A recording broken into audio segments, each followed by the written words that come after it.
এবং আমরা পরবর্তীতে চিন্তা করতেছি আমরা অনশনেও যাব।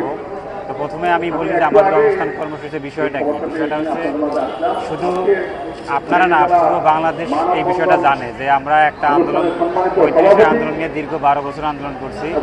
তারই ফলশ্রুতিতে গত অন্তর্বর্তী সরকার ক্ষমতায় আসার পর থেকে একটা আন্দোলন হয়। সেই আন্দোলনের পরিপ্রেক্ষিতে অন্তর্বর্তীকালীন সরকার থেকে একটা কমিটি গঠন করে দেওয়া হয়।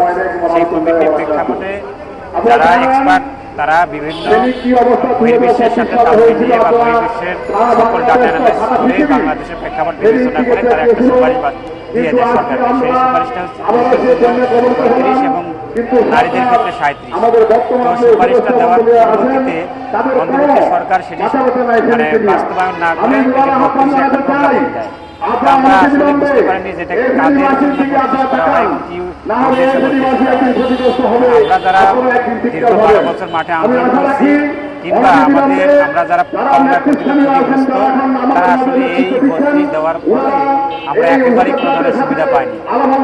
তো আমরা যারা একেবারে সুবিধা পাইনি, করোনার সময় একটা ব্যাকডেট দিয়েছিল সেটার সুবিধা থেকে বঞ্চিত। তো আমরা যারা প্রকৃত ক্ষতিগ্রস্ত আমরা সরকারের কাছে বা অন্তর্বর্তী সরকার প্রধানের কাছে আমরা বিনীতভাবে অনুরোধ জানাচ্ছি যে আমরা যে জেনারেশনটা ক্ষতিগ্রস্ত তাদের জন্য এর একটা ব্যবস্থা করা হয়। সেটি সরকার চাইলে অস্থায়ীভাবে করতে পারে, স্থায়ীভাবে করতে পারে। অর্থাৎ আমরা এক কথায় বলতে চাই আমরা যারা প্রকৃত ক্ষতিগ্রস্ত যারা করোনার সুবিধা ব্যাকডেটের সুবিধা পাইনি কিংবা ৩২ করার পর সেই সুবিধাও আমরা পাইনি।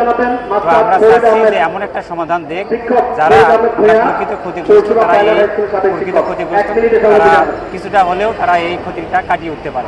পাশাপাশি আরও একটা বলি যে আমাদের কিন্তু সংবিধানে এটি উল্লেখ আছে যে বাংলাদেশের যে কোনো নাগরিক বা কোনো একটা শ্রেণী যদি পিছিয়ে পড়ে যায় সেই পিছিয়ে পড়া ক্ষতিগ্রস্ত জাতিকে বা গোষ্ঠীকে সরকার চাইলে তারা একটা সুবিধা দিয়ে সেই গোষ্ঠীকে সামনের দিকে এগিয়ে নিতে পারে।